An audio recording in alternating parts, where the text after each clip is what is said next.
कैसे क्या चले गए? मोबाईल मधून वरती तोंड करतो तो म्हणे मुनाफ बापू समोरूनच येत आहे. आपले भी कार्यकर्ते इतके कलाकार आहे, तो फोटो पाहिल्याबरोबर तिकडे गेले आणि पकडूनच आणलं. आता लगेच प्रवेश आहे. बांधवांनो, मी या ठिकाणी या मतदारसंघामध्ये दोन गोष्टी फक्त मंत्र घेतलेला आहे. एक शांतता आणि दुसरा विकास. या दोन गोष्टी घेऊन मला या मतदारसंघामध्ये काम करतोय आणि भविष्यातही करायचं आहे. मला इथे शांततेची खराबी होऊ द्यायची नाही आणि विकासाला मागे पडू द्यायचं नाही. खऱ्या अर्थाने आम्ही अनेकदा असं ऐकलंय की शिरपूर पॅटर्न अमरीश भाईंनी जे केलंय ते शिरपूर पॅटर्न या महाराष्ट्रामध्ये आणि उत्तर महाराष्ट्रामध्ये अनेक पुढारी लोक हे सांगतात की शिरपूर पॅटर्न, शिरपूरला जाऊन आपल्याला पाहायचं आहे. माझी आपल्याला सगळ्यांना या निमित्तानं विनंती वजा आव्हान आहे. बांधवांनो, तुमचे आशीर्वाद, तुमच्या शुभेच्छा जर का या किशोरप्पाच्या पाठीशी असतील ना, तर या महाराष्ट्रामध्ये एकमेव पॅटर्न भविष्यामध्ये येणार आहे, ते म्हणजे पाचोरा भडगाव तालुका पॅटर्न. तुमचे फक्त आशीर्वाद आणि शुभेच्छा माझ्या पाठीशी राहू द्या. मी आपल्याला खात्री देतो की हे फक्त रोड, गटार, पाणी आणि लाईट झालं म्हणून तुमचा विकास झाला असं मी अजिबात म्हणणार नाही. यात आमच्या मूलभूत गरजा आहेत. हा आमचा तो मूलभूत अधिकार आहे. ह्या आम्हाला प्रत्येकाला मिळायलाच पाहिजे, याच्यात दुमत नाही.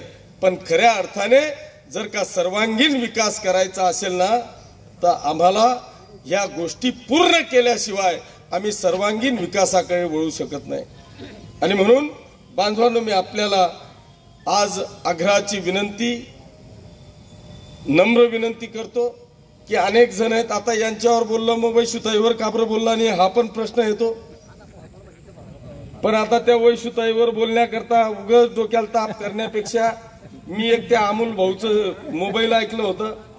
अमोल भाऊ वैशुताईवर काहीतरी बोललेले होते, तेच तुम्ही ऐकून घ्या. तेच खरं आहे. जर ऐकलं असेल तुम्ही, ते ऐकलंय का? वैशुताई बद्दलचं काहीतरी होतं.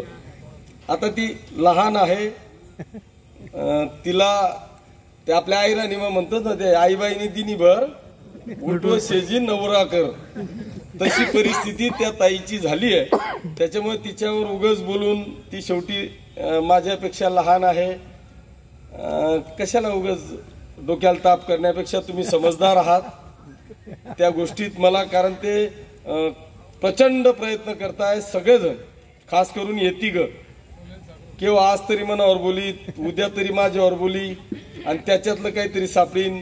मग ते आपल्याला काहीतरी असं उंदराला चिंदी भेटल्यासारखं ते घेऊन तरी मला पळता येईल. पण मग मी त्या काही डोक्यात जात नाही. पण आपल्याला खात्री देतो की भविष्यामध्ये, येणाऱ्या काळामध्ये माझ्या ह्या व्यापारी बांधवांची मी आहे तोपर्यंत जीवनभर कोणताही मायचा लाल तुम्हाला अडवू शकत नाही, तुमची अडवणूक करू शकत नाही, तुमची लुटमार करू शकत नाही, तुमच्यावर दादागिरी करू शकत नाही, याची ग्वाही हा किशोरप्पा देतो. या पाचोरा शहरामध्ये दोन धर्मांमध्ये कुठेही जातीवाद होऊन या शहराची शांतता भंग होणार नाही, याची काळजी मी घेतो. मी अनेकदा अरेदंगली होण्याचा प्रयत्न अनेकदा झाला, पण हा किशोरप्पा दोघं समाजांचे दगड खाणारा हा तुमचा आमदार आहे. इकडून मुसलमानांचे दगड खाल्ले, इकडून हिंदूंचे दगड खाल्ले, मध्ये हा किशोरप्पा उभा आहे. पण भानगडी होऊ दिल्या नाही. सगळ्यांना शांतता पाहून या शहराची शांतता आपल्याला कशी बनवून ठेवता येईल हा प्रयत्न या तुमच्या किशोर पाटलांनी केला आहे. त्याच्यामुळे मी आपल्याला खात्री देतो की इथं शांतता कधी बिघडणार नाही, याची काळजी आणि खात्री हा किशोरप्पा तुम्हाला देतो. राहिला प्रश्न विकासाचा,